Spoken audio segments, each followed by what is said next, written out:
අද තුන් පාරක් හම්බෙලා තියෙන්නේ මේකේද? ඈ? ඔව්ද?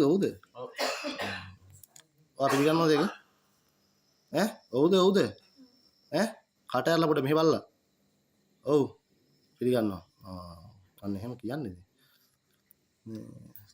මෙයාට ඉන්නවා මගේ දරුවෙක් අවුරුදු 3යි මගේ කොල්ලට. මෙයාගේ කලින් කසාදේ මෙයාට ඉන්න අවුරුදු 8ක ගෑනු දරුවෙක්. මෙයා නම් තනිකඩ කොල්ලෙක්. මේ කොහොමයි ඉස්තර දැන් ඔයාලා දෙන්නා තීරණය කියන්නකෝ දැන්. ඔයාලා දෙන්නා හෙට ඔයාගේ ගමේ ගිහිල්ලා මගේ මොනවත් අරගෙන එතනින් යන පෞල් ජීවිතේ එහෙම ගත කරගෙන යනවද? නැත්නම් නීතිය පැත්තෙන් ඔයාලට එහෙම කටයුතු ගත්තොත් ඔයාලා දෙන්නවා අමාරු කරනවා වැඩි. එතකොට ඔයා හෙට මෙයාව අරන් යනවද? ඈ? එතකොට ඔයා මෙයාත් එක්ක හෙට යනවනේ? ඈ? කියන්න. ඈ? යන්නේ නැහැ ඔයා.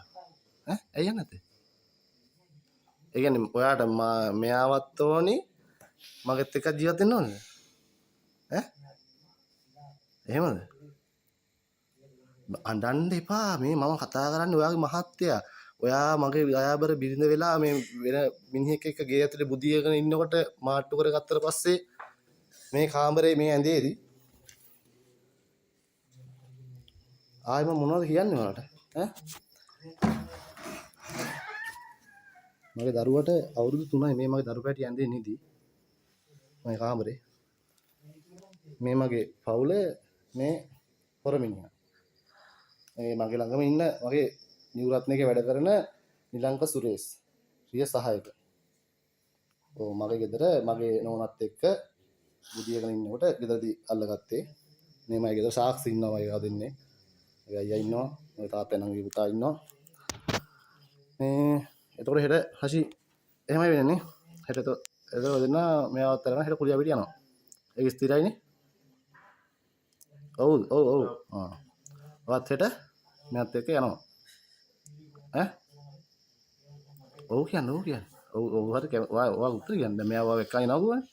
දැන් සෑහෙන කල් ඉඳන් ඔයා මෙයා ඔයාට යන් කියලා කියනවා. නේද? බොරු කියන්න එපා තවත්. ඉතින් මේ හැමදේම අතට අල්ලගත්තට පස්සේ ඔයාලගේ බොරුව තමයි ජීවිතේ ඔයා බොරු වෙනවා මාවත් අල්ලගත්ත හැමදේම කරලා. ඈ? තනිකඩ මම මේ හැමදේම තියෙනමාව මේ ලස්සනට පිළිවෙලට දරේ දාලා මාව අල්ලනවා හැමදේම කරා. ඒ කරලා ඉතින් මගෙත් ඒ පව් ජීවිතේ කරගම තවත් මිනිහෙක් ඉතින් මදියට පව් කියා කොහොමද? දරුවෝ දෙන්නෙක් ඉන්නා මගේ කරන වැඩක්ද ඔය? ඈ? එහෙනම් දෙනත් එක හෙට පරිස්සමට මෙයා ගම කුලියා පිටිය කිතරව පූගල්ලේ මිරිස්සේනේ මම මෙයාව එක්කන් ආව 2016 දැන් අවුරුදු 9ක් මම ගාව හැදෙන්නේ මම සහෝදරයෙක් වගේ ආශ්‍රය කරලා මේ වත්සාල් පුජ්‍යයේ සමාගමේ වැඩ කරන්නේ දැන් අවුරුදු 7ක් විතර හොඳයි ඉතින් ඇත්තටම මට පට්ට සතුටුයි එහෙනම් මේ අද්දේ කොට පාත් කියලා කියන්නේ මේ ඔයා හෙට යනව නේද මෙයත් එක්ක ඈ දෙනි මෙයා ඔයා බාර ගන්න මෙයා ලැහැත්ති ආව දැන් හෙට එකන් යනවා ගුවා ඔයා උත්තරේ කියන්න මට ඈ අන්න කමන්න උත්තරයක් නැහැ දැන් කොහොමද ඒක තමයි